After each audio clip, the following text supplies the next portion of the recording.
con el set de nuestro podcast sobre la noticia, donde nuestros compañeros Margaret Ramírez y Nelson Mateo analizan a fondo los principales temas del país.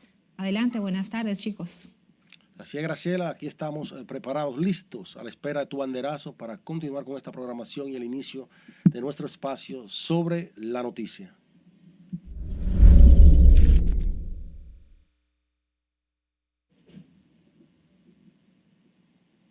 Bien, y ya estamos en el aire, Mateo, con un invitado Premium. De alta gama, como Así dirían, es. como dicen en el barrio, alta gama. Alta gama. O sea que vamos a tener una primera entrega de interesantes temas. Fue un parto, pero lo tenemos aquí. Eso sí es verdad. Yo estuve ahí presente en las gestiones, pero lo importante es que ya lo tenemos aquí y vamos a aprovecharlo al máximo. El doctor Roberto Santana, quien es director de la Oficina de Apoyo a la Reforma y asesor honorífico de seguridad y el sistema penitenciario del Poder Ejecutivo. Buenas tardes, doctor, bienvenido. Buenas tardes, encantado para darme este baño de juventud aquí con ustedes. Bueno, la juventud ya. Sí, no, es que de aquel lado, pues ya nosotros somos. No, yo no estoy en el nosotros, tú y yo. que no estamos en la misma línea. Como 30 años.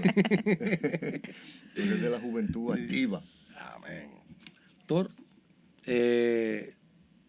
tenemos entendido, sabemos que usted tiene una gran responsabilidad sobre sus hombros y es el espinoso tema de el sistema penitenciario en sí, que sin duda alguna ha sido el gran problema de la Procuraduría General de la República. Vemos cada rato motines, personas que mueren. Sin embargo, ya desde que ha asumido usted el cargo, pues estamos notando pues un relanzamiento, una reorientación de lo que es el sistema penitenciario dominicano. ¿En qué estado está ahora? ¿En qué punto estamos ahora? ¿Y cómo va a impactar en el sistema penitenciario la creación del Ministerio de Justicia? Bueno, muchas gracias. Ante todo, decirles que efectivamente desde el gobierno se tomó la decisión de dar apoyo a la Procuraduría para estabilizar y mejorar el sistema penitenciario por todos los problemas que ustedes saben que hay, que ha habido. Y efectivamente fuimos llamados para ayudar en ese terreno, de manera que desde el gobierno estamos ayudando en todo lo que se pueda para que el sistema penitenciario origine la menor cantidad de problemas posible a la sociedad dominicana, honestamente. Y bueno, efectivamente, una de las iniciativas que están en el paquete de la voluntad gubernamental ha sido la creación del Ministerio de Justicia para quitarle de encima a la Procuraduría ese permanente dolor de cabeza que son las cárceles, y con el que, por más que la Procuraduría ha querido, no ha podido. O sea, la Procuraduría tiene 64 años con el tema penitenciario. Y salvo lo que ustedes saben que fue el modelo penitenciario que iniciamos en el 2000 y tanto, aún eso mismo no se pudo mantener y hemos ido, como dice la gente, de mal en peor. Y en ese sentido, el gobierno ha entendido que ha sido necesario crear un mecanismo para que se encargue principalmente del tema penitenciario y que no sea como el tema de la Procuraduría, que la Procuraduría tiene que estar persiguiendo, investigando, litigando en los tribunales. Trancándolo y cuidándolo. Sí, y entonces también cuidando a la gente. Entonces eso no dio resultado. Eso fue una mala idea del triunvirato. Hablando claro, o sea, Juan Bosch tenía su secretario de Justicia, Luis Lember Peguero, su Ministerio de Justicia, y cuando tumbaron a Juan Bosch, quitaron el Ministerio. Y ese es el criterio que todavía sigue prevaleciendo. Exactamente, el criterio. ¿O prevalecía?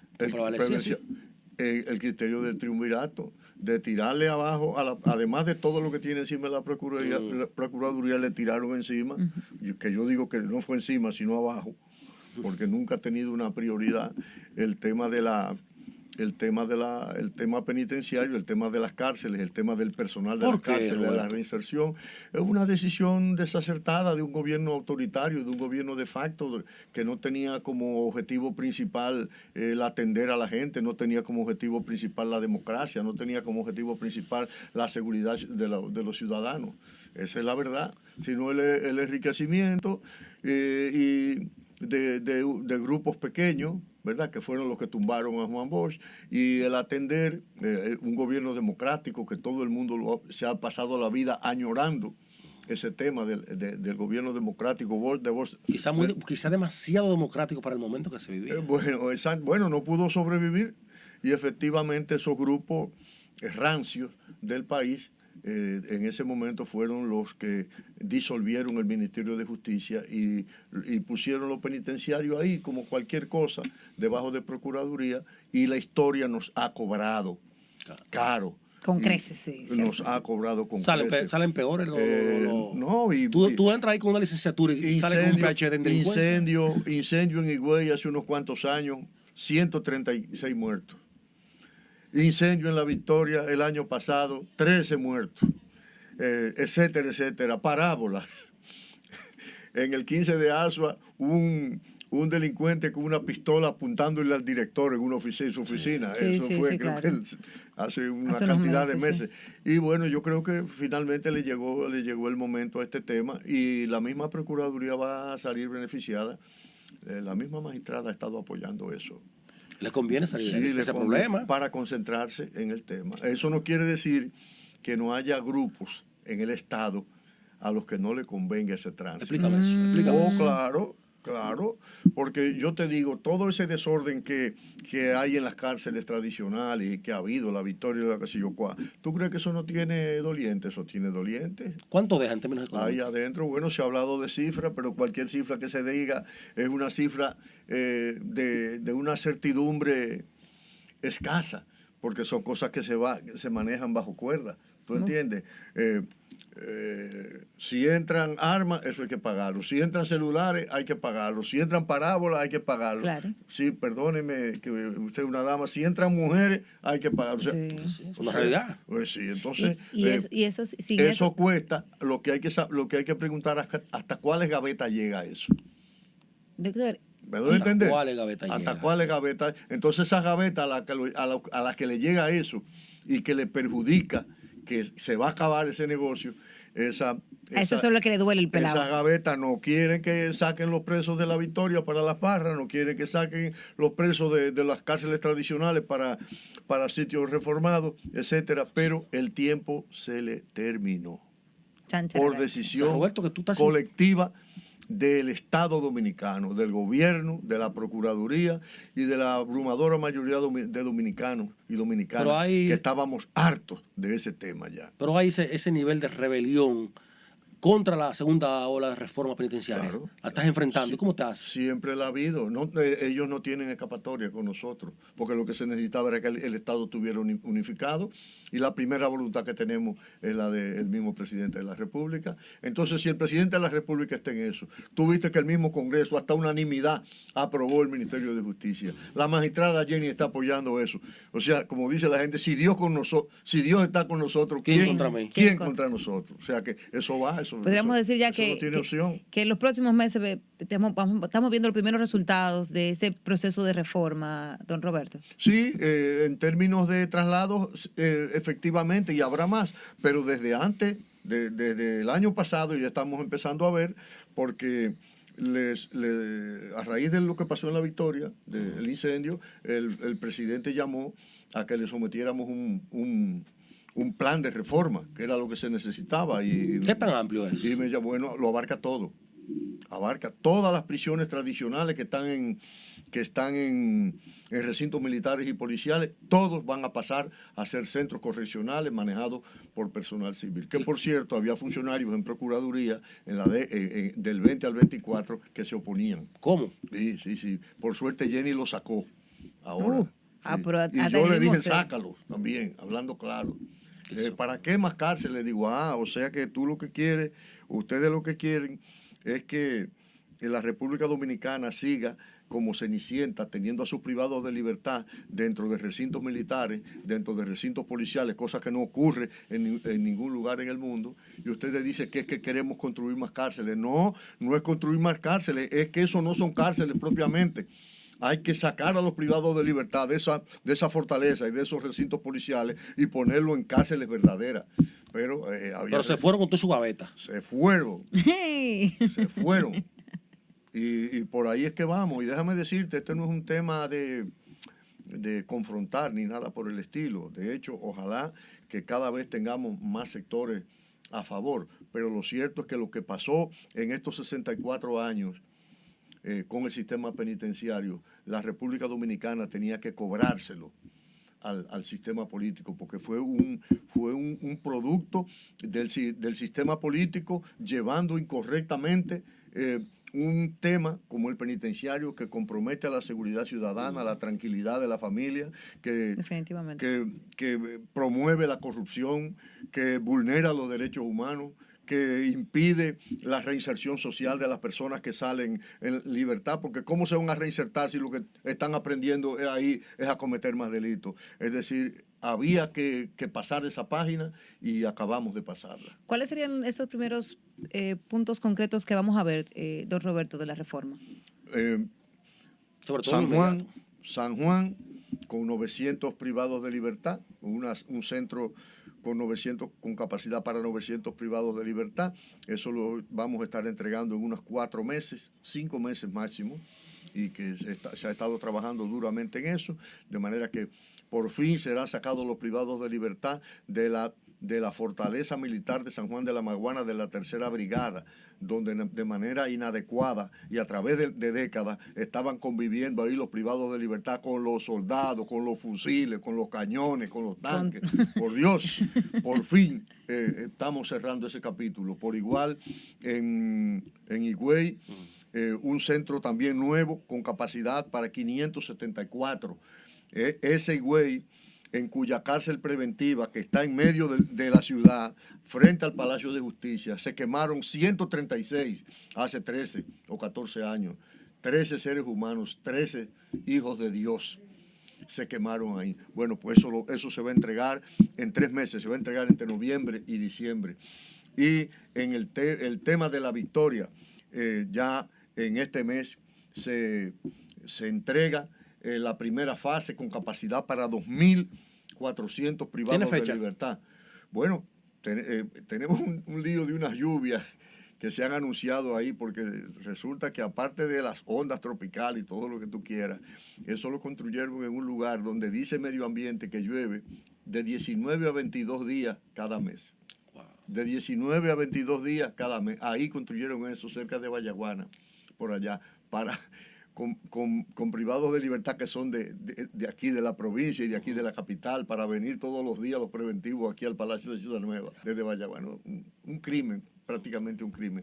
Bueno, pero nada, eso se rediseñó, se le hicieron sus arreglos en la medida que se pudo, porque no podíamos destruir eso, porque era un pueblo. Estamos hablando de alrededor de 200 edificios.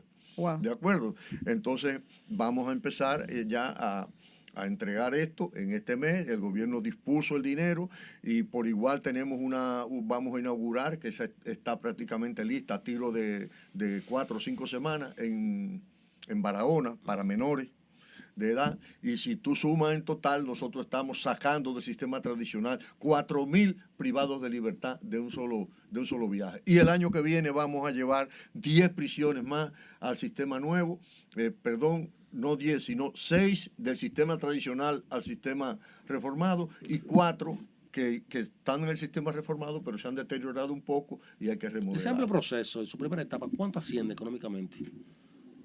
Bueno, ahora mismo son 3.000 y pico de millones de pesos en este momento, en estas 4 que estamos entregando.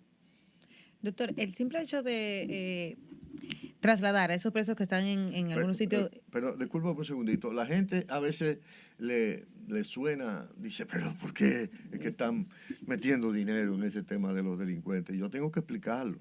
y no me voy a cansar de explicarlo, y no me voy a Sí, porque ni cansar. siquiera los políticos lo han entendido. Sí, Sí. una parte. Porque los políticos hasta ahora no lo hacían, y tú lo sabes, era porque ellos no votaban. Sí, o no votan. no votaban así mismo. No votaban porque ya se inició un proceso preventivo. La misma reforma la misma creación del Ministerio de Justicia perimió 2 veces.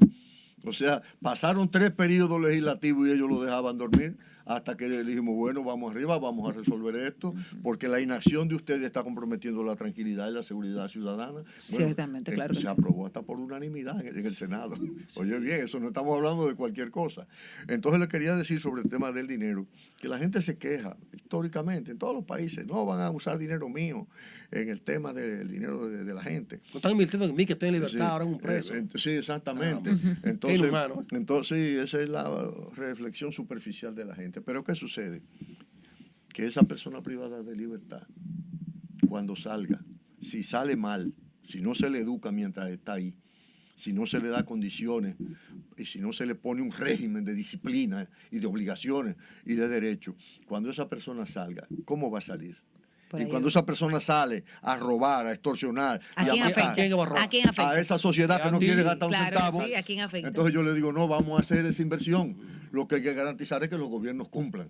¿De acuerdo? Esa es perdóname que No, te no, y interrumpí. mire que por ahí mismo iba mi pregunta, porque iba a ser la reflexión de que simplemente trasladar a un privado de libertad de un recinto a otro, aunque mejoren las condiciones de hacinamiento, no sería suficiente para su reinserción, para su reforma a la vida, vamos a decir, decente y libertad. responsable, ¿verdad? Entonces, ¿qué otros puntos contempla esta reforma al sistema para reformar completar. a estos privados de libertad? Muy bien.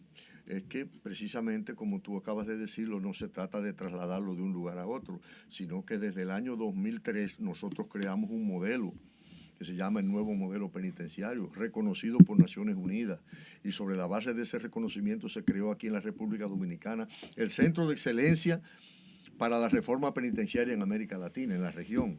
Y efectivamente eso lo que incluye, en primer lugar, es una visión educativa y de rehabilitación que dice que los ofensores sociales tienen que someterse a un proceso de educación y actividad laboral obligatorias, las dos, educación obligatoria y actividades ocupacionales, laborales y productivas obligatorias, no opcionales. Que se ganen, como bien dice, lo que se van a comer adentro. se va a comer porque sí. Y que por otra parte, ese modelo tiene que ser dirigido por personas que sepan de eso, por personas que son formadas por eso, porque precisamente una de las deudas históricas que tenemos con la sociedad, me estoy refiriendo al sistema político del país, es que desde que se creó la República, tú lo puedes entender en los 800 y a principios de los 900, que los presos están metidos en fortalezas militares.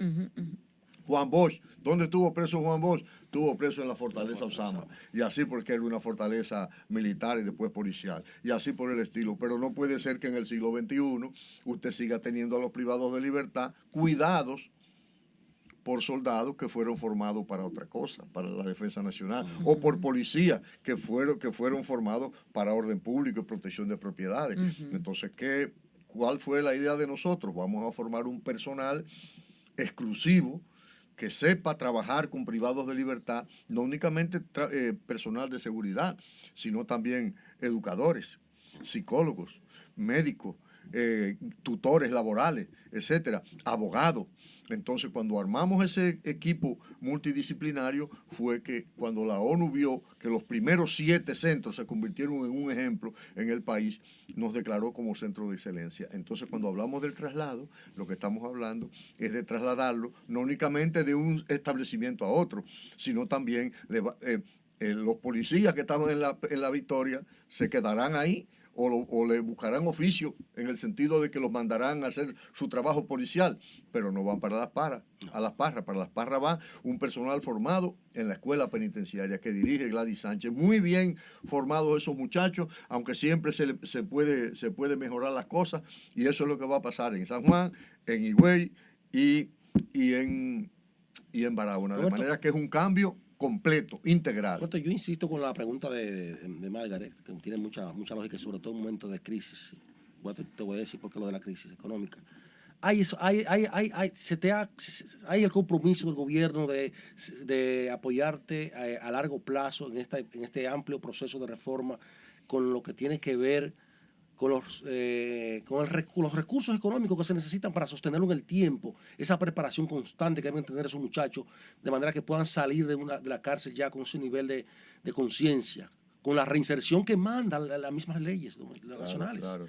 ¿Hay ese apoyo desde el Poder Ejecutivo? Te voy a decir la realidad. La realidad es que todos los sectores en cualquier país, en este caso en República Dominicana, todo el mundo anda detrás del presupuesto.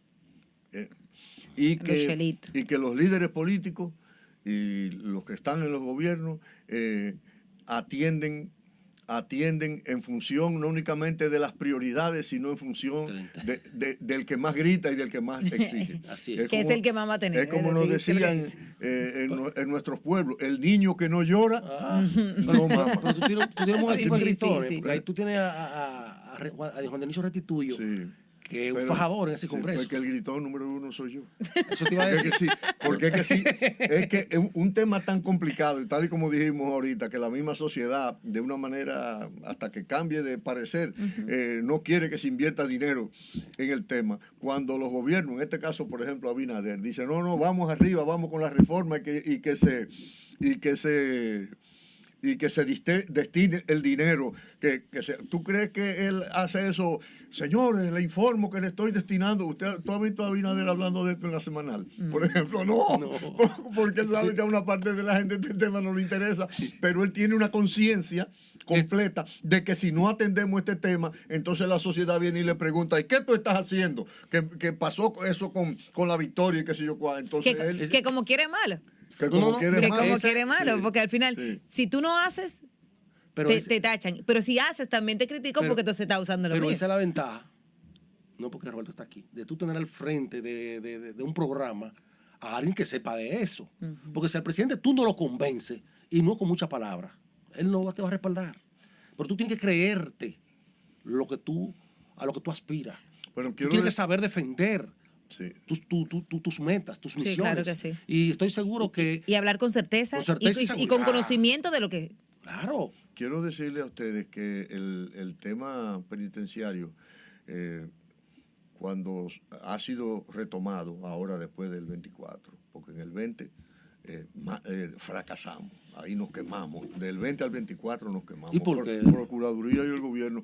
Procuraduría porque no hizo lo que tiene que hacer, por lo que siempre hemos hablado, ¿verdad? De que el tema penitenciario es un tema subalterno y la Procuraduría no tiene tiempo para atender todas las cosas, eso durante los 64 años que le estoy diciendo, y por otra parte, el gobierno que estaba empezando, el mismo presidente, joven, etcétera, cuando llega, y yo mismo le advierto, presidente, tiene que dar un manotazo en la mesa porque la Procuraduría le va a hacer fracasar el gobierno porque no le está poniendo atención al tema penitenciario. El presidente Se le convirtió en un problema serio. se le convirtió en un problema porque él, en función del tema de la independencia del Ministerio Público, él dijo, Roberto, que yo no me quiero meter en eso, porque yo no quiero interferir. Y él tenía razón. Ahora, había que buscar un punto medio para que el tema saliera adelante. Roberto, pero- Sí, Sí, claro. óigame, si ese tema, si hay un acuerdo entre Procuraduría y Gobierno, si la Procuraduría se flexibiliza en aquel momento, yo quiero decirles que ese tema de la Victoria, ese incendio de la Victoria, no se hubiera producido, porque eso se produjo en el 24 y nosotros estábamos en condiciones de inaugurar la Parra en el 21.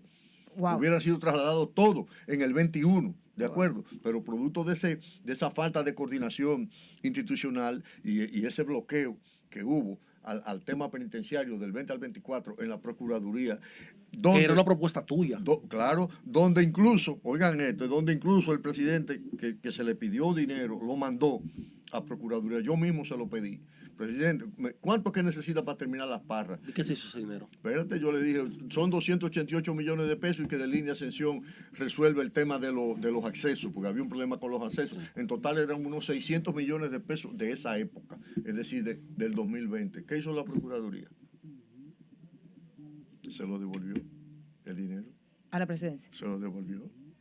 Oye bien, o sea, estamos hablando de ese nivel. Entonces, Roberto, pero como que había algo contra tuya. Había como Una pequeña, No, una pero pequeña, una o sea, el cosita. tema no es, o sea, imagínate Sí. qué importancia tiene Roberto Santana, no. Parece que sí.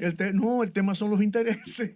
El tema son los Las intereses. gavetas. Las gavetas. Sí, el tema son los intereses. Qué barbaridad. El tema son los intereses. Ahora bien, un tema clave. Roberto, escúchame, por ahí había una mujer muy íntegra como Miriam, No. y garantista. Pero ¿y en qué momento Miriam tuvo el control de Procuraduría? Uepa. ¿Cómo así? ¿En qué momento? ¿Pero en qué momento? ¿Cómo así, Roberto? Así mismo. Pero tal, no. ¿Pero en qué momento? Dios mío. No, pero ¿en qué momento? ¿Ella era la procuradora? ¿Pero en qué momento?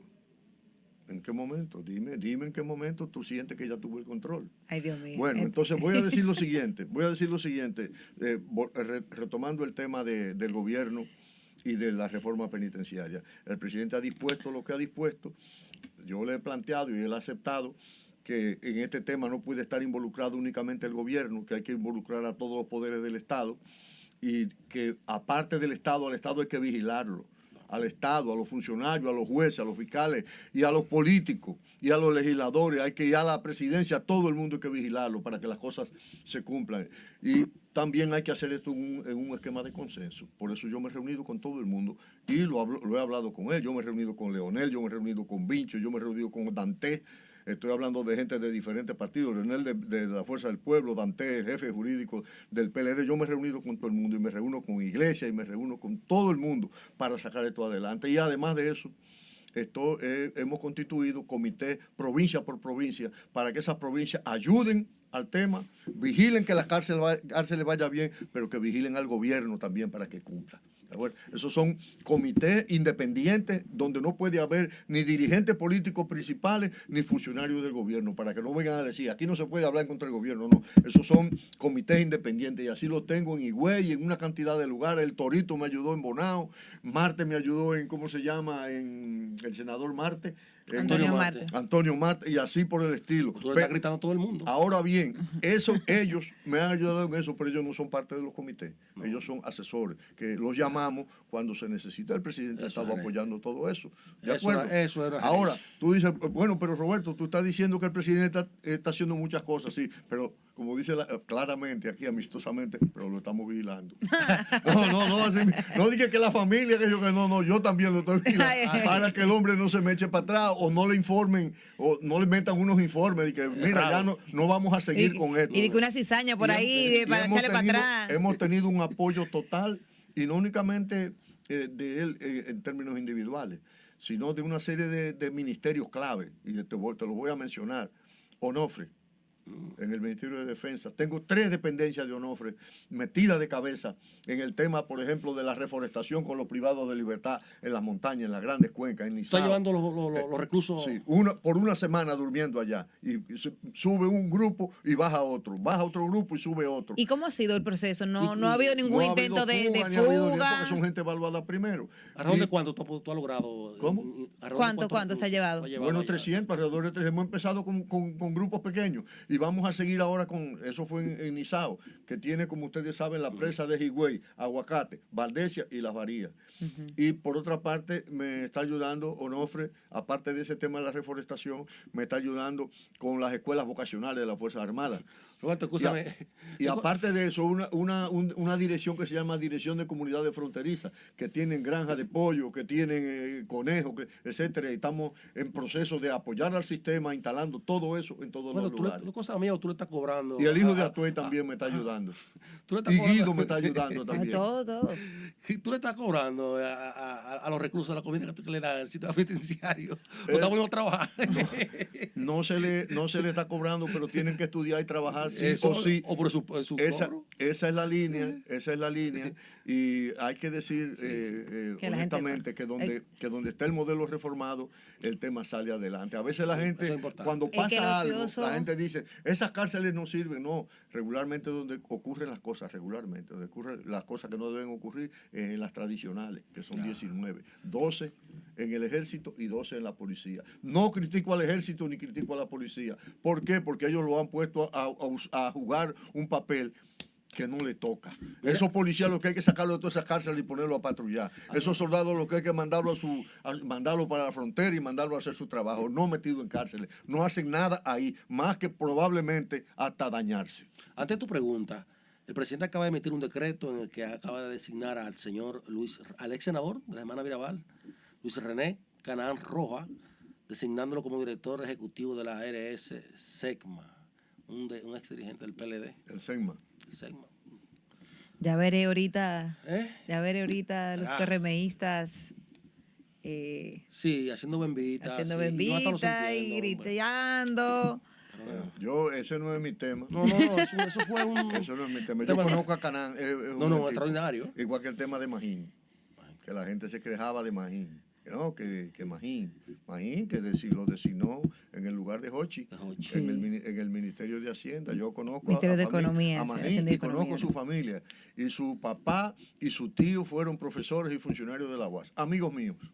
Sí. Amigos míos. Y es un tolete de muchacho. Eso estudió en el extranjero y es un técnico. Sí, pero... Mire, No, estoy hablándole claro. O ven acá, o solo los del PRM sirven. ¿Qué está pasando? Sí, pero ahí? aquí Hay PRMistas muchos tienen PRMistas que hasta están 26 esperando años todavía. Con la boca seca, Roberto. Bueno, pero espérate. Oye lo que te voy a decir. El Estado no es para ¿cómo se llama? Tú dices la boca seca para humedecerse la boca. El Estado es para servir. El que quiere resolver su tema de enriquecerse tiene que buscar otro sitio que no es el Estado. Pero no enriquecerse, porque déjame decir que en el PRM hay gente capacitada. Que monte o que monte una empresa, o si son capacitados, entonces, mira, si hay un lugar, si hay un espacio que tiene todo tipo de empleo, es el Estado. El Estado es el mayor empleador. Ahora, por Dios, señores de los partidos políticos, el Estado no es un botín, por Dios. Ay, El Estado no es un botín. ¿Por qué tú suenas? Eso como que me retumba. ¿Por qué tú dices eso, Roberto? Sí, porque ¿qué van? ¿Tú entiendes? Mira, Roberto, allá El Estado no es un botín. se nos acabó el tiempo. El que, por ahí sea, no. el que sea abogado, pues monte su bufete. El que sea empresario, monte su cosa, emprendan. Bueno. Déjense de estar esperando que su partido gane para entonces ustedes tener un sueldo. Y el que tiene ese afán desmedido por tal es hasta medio sospechoso. uy. Bien, señores y señores, Ay. de esta manera hemos terminado esta primera parte Así de este programa con el doctor Roberto Santana. Vamos a una pausa y cuando regresemos volveremos. Pero que no se pierdan esta segunda parte que va a estar igual de interesante que la que hemos visto hasta ahora. Pero perdón, estábamos hablando de personas. Yo soy de los que creo que hay personas que el Estado debe dejarlo en el cargo hasta que se mueran. Vamos a hablar de eso, vamos a hablar de eso en otra parte. Kiko Tabar, que está en la lotería. ¿Cuántos escándalos tú has visto en la lotería después? El gobernador del Banco Central. No, pero Vámonos Héctor Valdés, amigo Héctor mío. Valdés, sí. Sí. Amigo mío, ¿cuántos años tiene el Banco Central, él en el Banco Central? Protegiendo esa macroeconomía. ¿Y por qué los gobiernos no lo cambian? Porque el hombre es Te exitoso. estoy hablando, no, responsable. Vámonos, señores, y volveremos con la segunda entrega.